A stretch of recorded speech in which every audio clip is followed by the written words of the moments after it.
네, 시청자 여러분 안녕하세요. 오늘의 코인 앵커 문다은입니다. 오늘의 주요 경제 지표부터 살펴보겠습니다.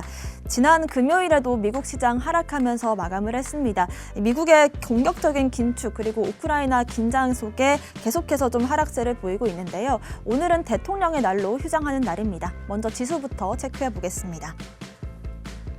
네, 나스닥 선물지수 14,000선 깨고 내려갔습니다. S&P 500 지수도 4,320대이고요.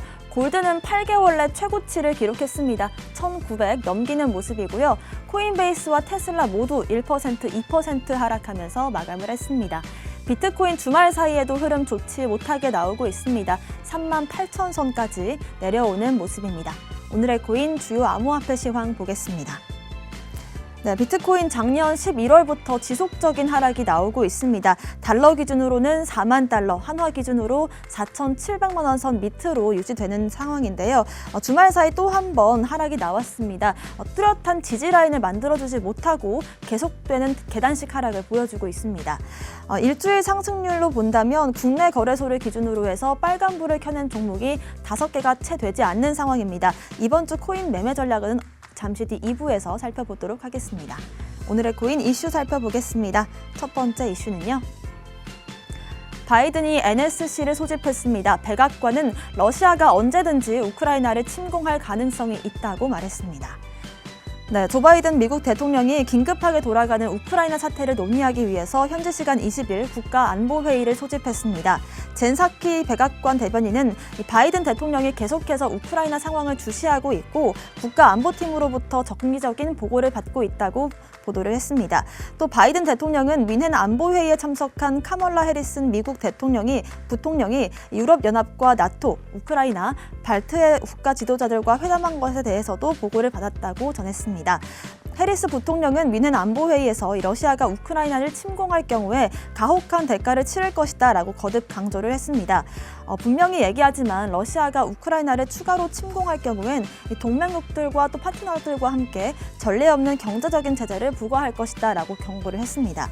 지금 현재 주식과 암호화폐 시장 모두 지금 우크라이나발 위기감에 계속 타격을 받고 있는데요. 이에 따라 비트코인도 현재 사상 최고가 대비해서 42%가량 폭락한 사태지만 FTX의 CEO는 암호화폐 겨울은 아직 오지 않았다라고 말을 하기도 했습니다. 두 번째 이슈 보겠습니다. 네, 한국은행이 24일 금통위에서 기준금리를 결정합니다. 또 올릴지가 초미의 관심사인데요. 네, 이번 달 24일 한국은행이 기준금리를 결정하는 통화정책방향회의가 열립니다. 인플레이션 우려와 미국 긴축이 빨라지면서 한은이 지난달에 이어서 연속으로 기준금리를 인상할 가능성이 커지고 있는 상황인데요. 하지만 기준금리 인상의 파급 효과를 지켜보기 위해서 동결할 것이다 이런 전망들도 나오고 있습니다. 최근 치솟는 물가 상승세를 잡기 위해서 금리 인상을 할 가능성을 배제할 수는 없다라는 입장이 좀 더 우세하긴 한데요. 이 총재는 지난달 기자간담회에서 기준금리를 올렸지만 성장과 물가 상황들을 고려해보면 실물 경제 상황에 비해서 여전히 완화적인 수준이다라고 말을 했습니다. 이걸 고려하면 경제 상황에 맞춰서 기준금리를 추가 조절할 필요가 있다라고 말했습니다. 하지만 2월 금통위에서 기준금리를 동결할 것으로 보는 입장도 많습니다. 작년부터 세 차례 금리를 올리면서 지금 현재 이 효과를 지켜봐야 되고 지금 현재 대선과 총재를 임기 만료 등이 겹치면서 이달에 또 한 번 인상하기는 부담이 크다라고 보는 입장도 있는데요. 일단 이 금리 같은 경우도 주식이나 코인 같은 위험 자산, 또 투자 자산에 직접적인 영향을 미치는 만큼 어떤 결정이 나오는지 지켜봐야 될 것 같습니다. 마지막 이슈 보겠습니다.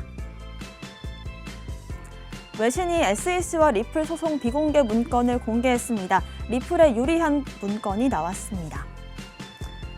네, SEC와 리플이 진행 중인 법정 다툼에서 비공개됐던 문건 내용이 리플에 좀 더 유리한 것으로 밝혀졌습니다. 문건에는 리플이 10년 전 미국 로펌 퍼킨슨 코이로부터 리플의 발행과 관련해서 받은 법률 조언이 담겨 있는데요.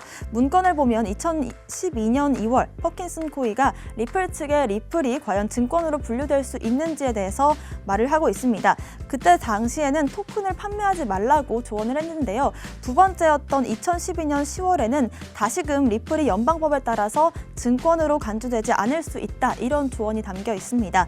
두 번째 메모는 리플이 이제 SEC 측에서 반대할 수 있는 여러 가지 위험들이 있지만 증권으로 간주해선 안 된다라면서 리플이 이제는 상품 거래권에 따라서 상품으로 분류가 될 수 있고 상품선물거래위원회의 규제 대상이 된다고 언급을 했습니다.